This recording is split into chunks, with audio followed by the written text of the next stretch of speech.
Estamos estudando a palavra do Senhor no Antigo Testamento e estamos acompanhando a vida de dois profetas que foram marcantes na história do povo de Deus. Já gastamos alguns meses estudando a vida do profeta Elias e agora estamos estudando a vida do seu sucessor Eliseu. E vamos fazê-lo hoje no segundo livro de Reis, capítulo 3. Segundo livro de Reis, capítulo 3. Eu peço aos irmãos que mantenham as Bíblias abertas. Nós vamos fazer a leitura do texto pouco a pouco para irmos procurando entender aquilo que o texto nos fala. E nós podemos então começar em segundo livro de Reis, capítulo 3. Os primeiros 3 versículos dizem o seguinte: E Jorão, filho de Acabe, começou a reinar sobre Israel em Samaria no 18º ano de Josafá, rei de Judá, e reinou 12 anos. E fez o que era mau aos olhos do Senhor, porém não como seu pai, nem como sua mãe, porque tirou a estátua de Baal que seu pai fizera. Contudo, aderiu aos pecados de Jeroboão, filho de Nebate, que fizera pecar a Israel, não se apartou deles. Vamos recordar que Elias teve que enfrentar essencialmente um rei, foi um rei muito mau. Nós entendemos que foi o pior rei da história de Israel, foi o rei Acabe. Acabe teve alguns filhos com a sua rainha, que era uma rainha perversa, chamada Jezabel. Era uma mulher que não era israelita, ela pertencia aos fenícios, tinha sido trazida de uma das cidades da Fenícia e trouxe com ela a adoração dos seus deuses. Quando Acabe morreu, segundo a profecia de Elias, o seu filho Acasias reinou sobre o trono. Mas se os irmãos se lembram, nós já estudamos isto há muito pouco tempo. Acasias reinou apenas 2 anos. Ele teve um problema em relação ao seu reino. Não sabemos se foi por causa disso ou não. O texto bíblico nos diz que ele caiu, teve uma queda de um lugar muito alto. Esta queda, as consequências exatas nós não sabemos, mas o fato é que ele não recuperou depois desta queda e veio a falecer. Acasias morre então apenas com 2 anos de reinado. Provavelmente não tinha filhos ou não teria filhos com idade para reinar. Então quem sobe ao trono é o seu irmão Jorão, também filho de Acabe. Continuamos na mesma família. Jorão será um dos exemplos bíblicos, um dos muitos exemplos bíblicos que nós temos de alguém que faz as coisas pela metade. E de como o Senhor não se agrada de quem faz as coisas pela metade. Deus não quer as coisas feitas aos poucos. Ele quer que haja uma definição clara nas nossas vidas. Se os irmãos se lembram, este foi um dos apelos de Elias. Quando ele subiu ao Monte Carmelo, ele chamou a atenção do povo e disse: decidam-se, o que é que vocês querem? Querem seguir a Baal? Então sigam a Baal. Mas querem seguir ao Senhor? Então sigam ao Senhor. Não fiquem em cima do muro porque não dá. Tem que haver uma definição nas vossas vidas. O que é que vocês querem? Um bocadinho só não chega. E porquê é que eu digo que Jorão ficou em cima do muro? Porque nós acabamos de ler aquilo que ele fez e como o Senhor o classificou. A classificação foi negativa, vejam irmãos, e fez o que era mau aos olhos do Senhor. No entretanto, ele fez uma coisa boa. O que é que foi? Ele retirou a estátua de Baal que o seu pai tinha feito. Ou seja, o que foi que o Jorão fez? Jorão talvez tivesse percebido que a adoração a Baal tinha se tornado o centro da adoração do povo de Israel, do reino do norte, tinha sido má para o povo. Tinha sido uma má influência, tinha trazido más consequências. Então ele retira a estátua de Baal daquele local central de adoração. Ele não extirpa a adoração de Baal do povo de Israel. Ele apenas tira aquela estátua do seu lugar principal, possivelmente no templo que tinha sido construído em Samaria, e deixa de ser ele próprio um adorador de Baal. Vamos lembrar, irmãos, que estes povos, neste tempo, os povos antigos no Oriente, normalmente a religião do povo era a religião do rei. O que o rei seguia era mais ou menos o que o povo seguia atrás. Então Jorão começou bem, podemos dizer assim, tira a estátua de Baal, e nós podemos dizer: oh, muito bem, e agora? Vai então adorar o Deus verdadeiro? Não, diz aqui que ele persistiu nos pecados de Jeroboão, filho de Nebate. O que é isto, irmãos? Vamos recordar. Eu vou pedir ao Tiago que me ajude na colocação apenas do mapa para nós podermos nos lembrar, os irmãos poderem se recordar. O povo de Israel está dividido em 2 reinos. Temos um reino do norte, que é o reino de Israel, e temos o reino do sul, que é o reino de Judá. Os irmãos têm aqui um contorno verde e depois tem um contorno amarelo por cima. São dois reinos. A divisão aconteceu quando o filho de Salomão subiu ao trono e não teve a capacidade de manter o reino unido, porque isto era tudo um reino só. E foi assim no tempo de Davi, foi assim no tempo de Salomão. Com a divisão, quem reinou no norte foi um rei chamado Jeroboão. E o que é que Jeroboão fez logo no início do seu reinado? Ele percebeu, porque era um homem esperto, era um homem com visão, tinha esta capacidade. Ele percebeu que Jerusalém era o centro da atividade do seu povo, porque ali estava o templo que tinha sido construído por Salomão. E todo o povo ia a Jerusalém para adorar. 3 vezes por ano todos os homens se deslocavam do país inteiro para as grandes festas que aconteciam em Jerusalém. E Jeroboão começou a pensar, bem, eu estou a começar um reino novo, ainda não estou bem estabelecido, ainda não tenho força. Davi foi um grande rei, Salomão foi um grande rei. Este povo ainda ficou comigo, mas ainda não está se calhar convencido. Se eles forem sistematicamente a Jerusalém, chegam ali, veem aquela grande cidade bonita, o palácio do rei, onde Davi reinou, onde Salomão governou, o templo de Jerusalém, que era uma das maravilhas do mundo daquela época, isto bocadinho a bocadinho o coração deles vai se afastar de mim. Espera, não posso deixar que o povo vá para Jerusalém. Então ele fez o quê, irmãos? Ele fez 2 bezerros de ouro e colocou-os em lugares estratégicos. Colocou em Betel, que ficava ali quase na fronteira com Judá, e colocou outro lá em cima em Dan, em posições estratégicas. Ele colocou aqueles bezerros e fez daquilo o culto para o povo do norte. E a mensagem era esta: vocês não precisam ir lá longe até Jerusalém. Olha, tem aqui um bezerro tão bonito, aqui uma adoração tão próxima, tão fácil. Não se desloquem, não se cansem, vocês podem ficar por aqui mesmo. E foi isto que aconteceu, e o povo de Israel se desviou do Deus verdadeiro e passou a adorar estes bezerros de ouro. Portanto, o que o texto está nos dizendo aqui nestes primeiros 3 versículos é isto: Jorão começou bem, tirou a estátua de Baal, mas não foi até ao fim. A sua reforma foi uma reforma limitada. Ele continuou a permitir que o povo adorasse aos bezerros de ouro e fez disso também a sua adoração, ou seja, ele fez as coisas pela metade. Então, esta primeira lição é muito importante, irmãos, vamos nos recordar. O Senhor abomina coisas pela metade. Lembram-se daquilo que o Senhor vai dizer lá no último livro da Bíblia à igreja de Laodiceia: eu tenho contra ti que tu não és nem frio nem quente, és morno, e porque és morno, vomitar-te-ei. É pesada a expressão, irmãos. O Senhor quer definição clara nas nossas vidas. Vejamos então o que é que acontece no reinado de Jorão. Versículos 4 a 6, diz assim: Então Mesa, rei dos Moabitas, era contratador de gado e pagava ao rei de Israel 100.000 cordeiros e 100.000 carneiros com a sua lã. E sucedeu, porém, que morrendo Acabe, se revoltou o rei dos Moabitas contra o rei de Israel. Por isso Jorão ao mesmo tempo saiu de Samaria e fez revista de todo o Israel. Durante o tempo do reinado de Davi, todos os povos vizinhos foram submetidos a Israel. Passaram a ser vassalos. Foram dominados por Israel. Então estes povos deixaram de ter independência. E para poderem estar ali, eles tinham que pagar tributo. O tributo era cobrado de cada povo de acordo com os seus recursos. Havia 3 povos que tinham se tornado, portanto, vassalos. O povo de Amon, que ficava mais ou menos a norte, depois o povo de Moabe e o povo de Edom. Os irmãos têm aí à vossa direita.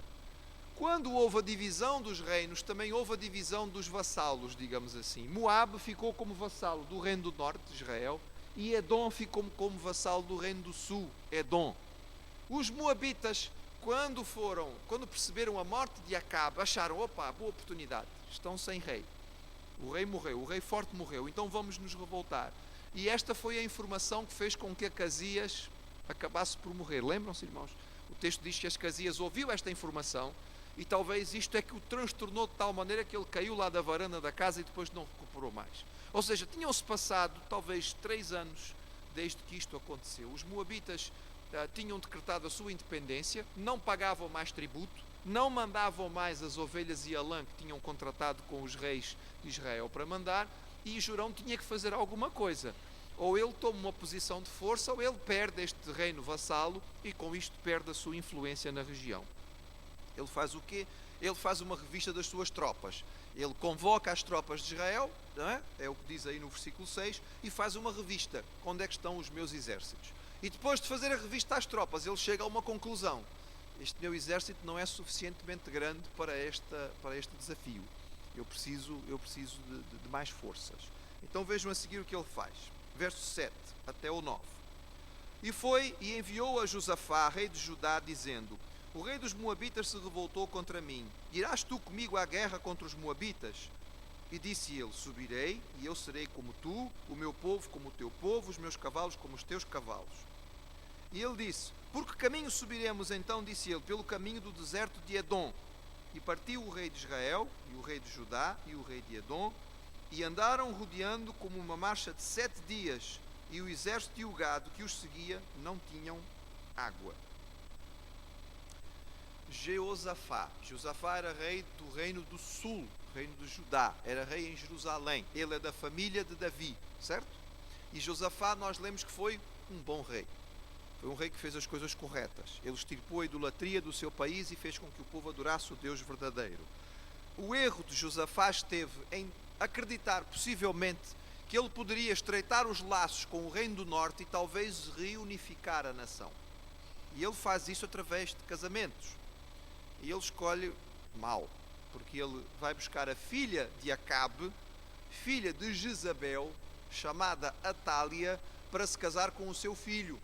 E desta maneira ele faz uma ligação ímpia, maligna.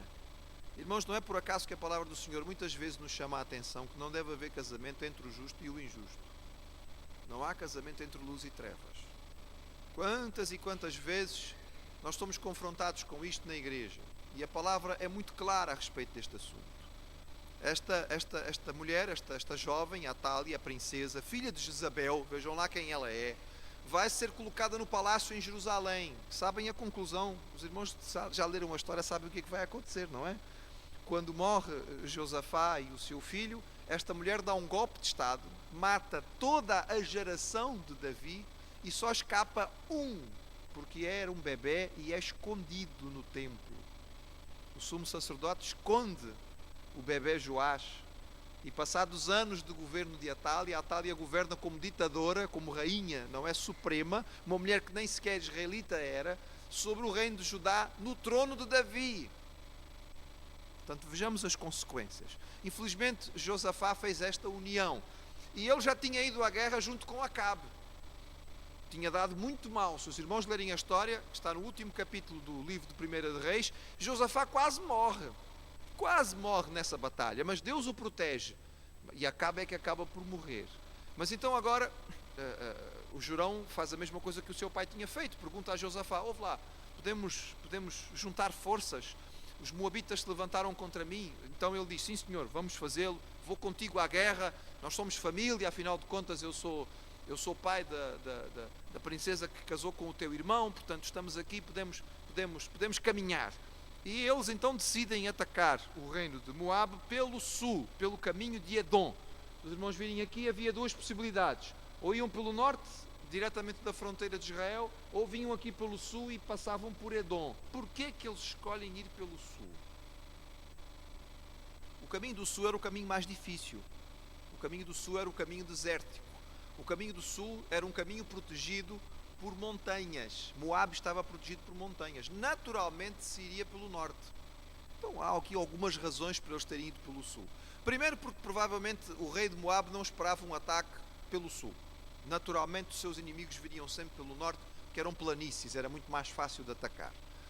Segundo, ele tinha-se fortalecido ali, sabia que lá no sul não se vinha atacar porque era uma zona desértica. Terceiro, porque havia montanhas. Portanto, ele devia estar tranquilo em relação a isto. Agora, para Israel e Judá, isto era interessante por uma razão principal. Moabe não estava à espera de um ataque pelo sul, e pelo sul eles podiam juntar mais um exército ao deles, que era o exército de Edom. Afinal de contas, Edom é vassalo do reino de Judá. Se o rei de Judá disser aos edomitas: vocês têm que ir comigo, eles têm que ir, porque fazia parte dos contratos, e portanto aumentam mais ainda a sua força. Só que houve um problema. E isso é um problema grave, que toda a história nos conta N episódios em que isto aconteceu. Era necessário água. porque eles precisavam de muita água, principalmente porque é um exército com muitos animais, não é? Não somente os cavalos, mas o gado que eles transportavam para alimento. E se não há água, isto fica muito complicado. Vejam, irmãos, 7 dias sem encontrar fontes de água. Eles estão no deserto, não vão encontrar água. Portanto, a situação fica dramática. Apenas um pormenor aqui que poderá ser interessante aos irmãos. Em 1869, os arqueólogos naquela zona encontraram uma estela grande, uma pedra de granito grande, onde estava escrito uma série de coisas que tinham sido feitas pelo rei de Moabe. Exatamente este rei que a Bíblia aqui fala, o rei Messa, ou Mecha. Está lá escrito aquilo que este rei fez, as batalhas que ele teve, as vitórias que ele teve e como ele era vassalo do povo de Israel e tentou-se libertar de Israel. Portanto, isto é um achado arqueológico que confirma 100% aquilo que a palavra de Deus nos diz. Não faz primeira página dos jornais, nem nunca vai fazer, porque tudo aquilo que confirma a palavra de Deus não aparece muito, não é? Descobre-se e fica escondido porque não estão interessados. Se fosse alguma coisa para desmentir, os irmãos podem saber que aparecia no telejornal, mas como não é uma coisa para desmentir, mas apenas para comprovar, ninguém está muito interessado em falar. Mas é interessante que os irmãos saibam que existe. Então agora temos este povo todo, estes 3 exércitos reunidos e não há água para alimentá-los, ou seja, eles estão a ficar numa situação dramática e correm imensos riscos. Vamos ver o que acontece. Verso 10. Então disse o rei de Israel: que o Senhor chamou estes 3 reis para os entregar nas mãos dos moabitas. E disse Josafá: não há aqui algum profeta do Senhor para que consultemos ao Senhor por ele? Então respondeu um dos servos do rei de Israel e disse: aqui está Eliseu, filho de Safate, que deitava a água sobre as mãos de Elias. E disse Josafá: está com ele a palavra do Senhor. Então o rei de Israel e Josafá e o rei de Edom desceram a ele. Mas Elias disse ao rei de Israel: que tenho eu contigo? Vai aos profetas de teu pai, aos profetas da tua mãe. Porém o rei de Israel lhe disse: não, porque o Senhor chamou estes 3 reis para os entregar na mão dos moabitas. E disse Eliseu: vive o Senhor dos exércitos, em cuja presença estou, que se eu não respeitasse a presença de Josafá, rei de Judá, não olharia para ti nem te veria. Ora, pois, trazei-me um tangedor de harpa. E sucedeu que, tangendo o tangedor, veio sobre ele a mão do Senhor, e ele disse: assim diz o Senhor, fazei neste vale muitas covas. Porque assim diz o Senhor, não vereis vento e não vereis chuva. Todavia este vale se encherá de tanta água que bebereis vós, o vosso gado e os vossos animais. E ainda isto é pouco aos olhos do Senhor, também entregará ele os moabitas nas vossas mãos. E ferireis todas as cidades fortes, e todas as cidades escolhidas, e todas as boas árvores cortareis, e tapareis todas as fontes de água, e danificareis com pedras todos os bons campos. É muito interessante, irmãos, notarmos neste momento da história o que acontece. As reações destes 2 reis são tão diferentes. Repararam como é que reage Jorão, o rei do norte, e Josafá, o rei do sul? O rei do norte, diante do problema, desespera, não é? E agora? Vamos morrer todos, fomos entregues nas mãos dos moabitas, não temos saída, não há solução, o mundo acabou. E a grande crise é o fim. E o que é que Josafá faz?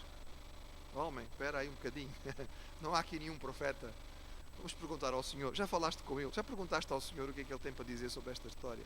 Tu estás a fazer as coisas um bocado ao lado. Espera aí, deixa-me saber se há um homem de Deus por aqui com quem eu possa conversar. Eu acho isto muito interessante, irmãos, porque de fato isto revela a diferença daquele que crê e daquele que não crê, daquele que conhece e daquele que não conhece. Aquele que não conhece o Senhor diante das crises não tem solução, não tem saída, tem as suas próprias, e quando vê que os seus recursos estão acabados, desespera. O crente sabe que os seus recursos podem não chegar, mas ele não depende só dos seus. Ele sabe que tem acesso aos recursos do céu. E os recursos do céu são ilimitados. E é por isso que Josafá não desespera. Mas ele diz: eu preciso saber se há um homem de Deus por aqui que possa nos dar uma resposta. Provavelmente havia profetas, falsos profetas, que tinham acompanhado o exército pelo lado de Jorão. Mas Jorão não estava informado sobre nenhum profeta de Deus verdadeiro. Mas nós vemos que um dos servos da sua casa sabia perfeitamente que Eliseu estava ali por perto. Isto faz-me lembrar, irmãos, que o mordomo da casa de Acabe, lembram-se? Os irmãos já não lembram, mas nós estudamos. O mordomo da casa de Acabe era um homem fiel ao Senhor. Lembram-se? Quando ele tem um encontro com Elias e que ele confessa a Elias e diz: mas olha, eu sou do Senhor e protegi 100 profetas e os guardei e os alimentei e os ajudei a fugir da mão de Acabe. Portanto, apesar de que havia um rei mau, ainda havia servos seus que, talvez até secretamente, continuavam adorando o Deus verdadeiro.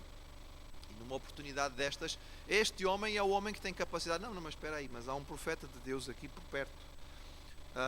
A única explicação que podemos ter, irmãos, é que Eliseu de alguma forma foi dirigido por Deus para acompanhar o exército e devia estar ali nas imediações, porque não dava para estes reis se deslocarem até onde Eliseu estava, porque a última referência que nós temos é que ele estava no Monte Carmelo, portanto muito longe dali.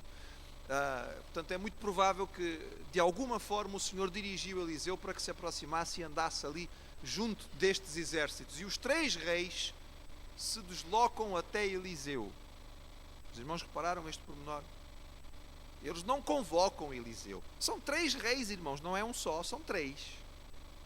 Mesmo que fosse um só, os reis naquele tempo não iam à procura de ninguém. Eles mandavam: tragam à minha presença, vão buscar fulano de tal. Não, são 3 reis. Mas os 3 vão ali, muito humildemente, de cabecinha baixa, vão ter com Eliseu. E eu gosto muito da reação de Eliseu, irmãos, porque mostra que ele de fato era discípulo de Elias. Os irmãos lembram de Elias? Elias era aquele profeta que não se curvava diante dos poderosos. Ele enfrentava o Acabe ali, não é? De cabeça levantada. E agora não é um, são 3 reis. Mas o Eliseu reage da mesma maneira que o seu mestre. Tinha sido um bom discípulo e um bom aluno. Ele usa até a mesma expressão que Elias usava, não é? Ele diz assim: vive o Senhor dos exércitos em cuja presença estou. Lembram-se que era esta a expressão? Era esta a frase inicial sempre de Elias e é também a de Eliseu. E ele é duro com Jorão, porque às vezes é necessário ser duro para com o pecado. Diz: o que é que estás aqui a fazer? Vai ter com os profetas dos teus pais. Queres alguma coisa de mim? Eu sou profeta do Deus verdadeiro, tu não queres nada com Deus. E agora na hora da crise é que tu vens a correr. Quando a coisa fica complicada é que tu vens a pedir que Deus por acaso te ajude de alguma maneira. Vai ter lá com aqueles que tu achavas que podiam te ajudar. Mas ele vê a presença de Josafá, que é um rei bom, que é um rei verdadeiro, que é um rei que tem procurado servir a Deus, e diz: se não fosse Josafá estar aqui, não te respondia, nem sequer te atendia. E nós vamos continuar a ler a história de Eliseu. Os irmãos vão ver que Eliseu realmente não tinha preocupação, fosse com quem fosse, reis, homens importantes ou generais. Ele estava preocupado, era só com aquilo que Deus tinha para lhe dizer. Ele pede um músico, ele pede um tangedor de harpa. Há alguma discussão aqui nesta passagem, porque é que ele teria pedido isto? É a única vez no texto bíblico que um profeta parece precisar de alguma música para ajudá-lo a receber a orientação do Senhor.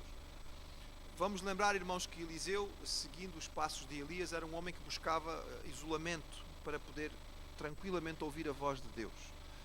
Ali era talvez um exército, muita gente, muitos animais, muito barulho, muito movimento, muita ansiedade, e talvez ele precisasse de um pouco de tranquilidade e sossego para conseguir ouvir o que Deus tinha para dizer. E é quando este músico vem e toca, não é? Para a adoração, que traz tranquilidade ao seu espírito para ele poder conseguir ouvir a voz do Senhor. De fato, irmãos, nos tempos agitados em que vivemos, nós precisamos buscar horas de tranquilidade. Porque no meio da correria que nós temos, do barulho, da confusão, é muito difícil nós entendermos o que o Senhor quer nos falar. Mas se nós quisermos, Ele fala connosco, mas não no meio do barulho. Muitas vezes nós vamos precisar realmente de nos retirarmos para conseguirmos ouvir no silêncio aquilo que Ele tem para nos dizer. E a profecia do Senhor é muito clara. Há uma ordem, façam covas, não é? Há uma orientação, façam covas neste vale, e vocês vão ver como Deus vai providenciar. E não vai dar só o que vocês pediram. Como Paulo nos ensina na carta aos Efésios, o Senhor faz muito mais abundantemente além daquilo que nós pedimos ou pensamos. Vai fazer muito mais. Vocês estão a pedir só água. Eu vou-vos dar água e vou-vos dar a vitória. Uma vitória absoluta e completa. Vamos ver o que acontece. Verso 20. E sucedeu que pela manhã, oferecendo-se a oferta de manjares, eis que vinham as águas pelo caminho de Edom, e a terra se encheu de água. Ouvindo, pois, todos os moabitas que os reis tinham subido para pelejarem contra eles, convocaram a todos os que cingiam cinto e daí para cima e puseram-se às fronteiras. E levantando-se de madrugada e saindo o sol sobre as águas, viram os moabitas defronte deles as águas vermelhas como sangue, e disseram: isto é sangue. Certamente que os reis se destruíram à espada, se mataram uns aos outros. Agora, pois, à presa, moabitas. Porém, chegando eles ao arraial de Israel, os israelitas se levantaram e feriram os moabitas, os quais fugiram diante deles, e ainda os feriram nas suas terras, ferindo ali também os moabitas. E arrasaram as cidades, e cada um lançou a sua pedra em todos os bons campos, e os entulharam e taparam as fontes de água, e cortaram as boas árvores, até que só em Kir-Haresete deixaram ficar as pedras, mas os fundeiros as cercaram e feriram. Mas vendo o rei dos moabitas que a peleja prevalecia contra ele, tomou consigo 700 homens, que arrancavam espada para o romperem contra o rei de Edom, porém não puderam. Então tomou a seu filho primogênito, que havia de reinar em seu lugar, e o ofereceu em holocausto sobre o muro, pelo que houve grande indignação em Israel. Por isso retiraram-se dele e voltaram-se para a sua terra. Eles provavelmente obedeceram aquilo que o profeta tinha dito, ou seja, eles abriram cisternas, digamos assim, covas em vários locais, à espera que Deus respondesse com um milagre. O que nós podemos compreender da profecia que tinha sido dada é que a tempestade que vem, e é uma tempestade sobrenatural, não cai sobre o exército. Eles não veem a chuva. Ela vem de Edom. Lembrando, irmãos, e nós mostramos isto aos irmãos quando estivemos aqui a estudar os profetas menores e falamos sobre os edomitas e sobre a terra de Edom, mostrei aqui aos irmãos as imagens. Edom é uma nação montanhosa, não é? Tudo fica lá em cima nos montes, as suas cidades, as suas casas estão todas na montanha. Portanto, uma grande tempestade, uma grande chuvada que venha sobre Edom, transforma-se numa correnteza de água que desce por ali abaixo e vem para a zona onde está o vale. O que aconteceu foi que o Senhor providenciou uma grande chuva sobre Edom, e no entretanto a chuva foi tão abundante que fez com que as águas corressem, transformassem-se em rios, em ribeiros, e encheram a planície. E em todos os locais onde chegaram e havia as covas, as cisternas que tinham sido feitas, elas se encheram de água. E eles não viram, nem ouviram a tempestade, mas no entretanto a água chegou, de repente, como que do nada. E ali estavam as cisternas todas cheias e eles tinham abundância de água. O que é que sucede, irmãos? Os moabitas foram informados: olha, afinal os nossos inimigos não vêm pelo norte, vêm pelo sul. Então, prepararam-se e armaram-se no sul. Eles estão em cima das montanhas de Moab, eles estão ali bem protegidos. É fácil para eles aguentar o ataque dos inimigos, se eles continuarem nas montanhas. Mas eles estão nas montanhas e logo pela manhã cedo eles olham à distância. E o que é que eles veem? Eles veem a luz do sol a bater sobre todas aquelas cisternas cheias de água. E aquela luz do sol de manhãzinha cedinho era vermelha. Mas eles sabem que estão a olhar para o deserto. No deserto não há água. No deserto não há cisternas. No deserto não há poços. No deserto só há areia. E quando eles olham e veem aquilo a brilhar como água avermelhada no deserto, a conclusão é sangue. Desentenderam-se. Irmãos, vamos lembrar que eram 3 exércitos e nenhum dos 3 se amava profundamente, não é? Os israelitas não se davam muito bem com os de Judá subjugavam os de Edom queriam a liberdade dos de Judá queriam dominar os de Israel, enfim, era possível que eles tivessem se desentendido. Há outras histórias bíblicas em que isto acontece. Supostos aliados desentendem-se e destroem-se uns aos outros. Os moabitas fizeram essa interpretação. E o que é que eles fazem com isto? Saem da sua posição de defesa, descem das montanhas e descem a correr, porque eles acham que os exércitos inimigos foram destruídos e está tudo ali à mão de semear, não é? Hoje de manhã, na entrada do Pingo Doce, onde eu passei, havia uma multidão, porque acreditava que ia haver outro desconto, como houve o ano passado, não é? E eram vê-se-te-avias, não valia a pena dizer às pessoas na porta: olha, isto hoje é igual a todo, não há desconto nenhum hoje. Que as pessoas que estavam a entrar pensavam que os que estavam a dizer isto queriam impedi-los de aproveitar o desconto. Então toda a gente entrou, toda a gente queria, vamos aproveitar a oportunidade, não é? Irmãos, é assim, o homem quando acha que há uma possibilidade de um lucrozinho sempre sai a correr. Os moabitas vieram por ali abaixo, não é? Sem qualquer proteção, não avançaram de forma regrada, como um exército, como uma tropa. É fácil de perceber o massacre que acontece. Os israelitas estão à espera dos adversários, percebem que eles estão a vir contra o sol, portanto eles não estão a ver o que é que está a acontecer exatamente. Quando chegam, as tropas estão à espera deles e os moabitas são derrotados de uma forma completa e absoluta. Apenas uma nota final. O que é que de fato aconteceu aqui com esta situação final? O Deus dos moabitas era Quemosh, e era um Deus que também exigia sacrifícios humanos. Esta história dos reis sacrificarem os seus próprios filhos não era uma coisa tão estranha assim. Os irmãos que conhecem a história, por exemplo, da Guerra de Troia, lembram-se que quando Agamenon, o rei grego que junta todos os gregos para ir atacar Troia, não é? Para poder recuperar Helena, que tinha sido levada para lá, junta uma esquadra de navios como nunca tinha se visto na história. Só que há um problema: não há vento. E o que é que Agamenon faz quando os dias vão se passando, não há vento, e os dias vão se passando e começa a haver deserção no exército? Ele pega a sua filha, Ifigênia, e a oferece em sacrifício aos deuses para que haja vento. E com isto ele consegue, diz a história, diz a lenda, na história da Guerra de Troia, que ele consegue o vento para poder atravessar então aquela zona de mar. Portanto, isto não era uma coisa tão estranha naquela época, era um costume próprio dos povos. E porquê é que o povo de Israel reage como reage? Irmãos, o texto sagrado, na lei de Deus, proibia terminantemente sacrifícios humanos. Isto era o que todos os povos à volta de Israel faziam. Mas Deus deu especificamente ao seu povo esta proibição. E mais do que isso, Deus disse que aqueles que praticavam este tipo de sacrifício seriam amaldiçoados. Não somente eles, mas as suas terras. Irmãos, o que nós podemos interpretar é, quando Israel vê aquilo que é feito pelo rei dos Moabitas, eles percebem que este é um povo que está na contramão. É um povo que está amaldiçoado pelo Senhor. O povo e a sua terra. E a conclusão é, não queremos uma terra amaldiçoada. Não nos interessa. E, portanto, diante desta situação, eles simplesmente batem em retirada. E o fato é que os Moabitas tinham perdido a guerra, tinham perdido uma grande quantidade da sua população, as suas cidades tinham sido arrasadas e não teriam mais condições de fazer frente ao povo de Israel. Algumas lições importantes ficam aqui. Eu gostaria apenas de realçar talvez duas delas, das muitas que nós vimos ao longo deste texto. O Senhor não gosta daquelas pessoas que fazem as coisas pela metade. O Senhor nos chama para termos uma definição clara nas nossas vidas. É para seguir ao Senhor, então é para servir ao Senhor de todo o coração. É isso que o Senhor nos chama para fazer. Os servos do Senhor não reagem diante das crises como aqueles que não têm fé. Os que não têm fé reagem com desespero. Acabou, não há mais nada a fazer, estamos perdidos.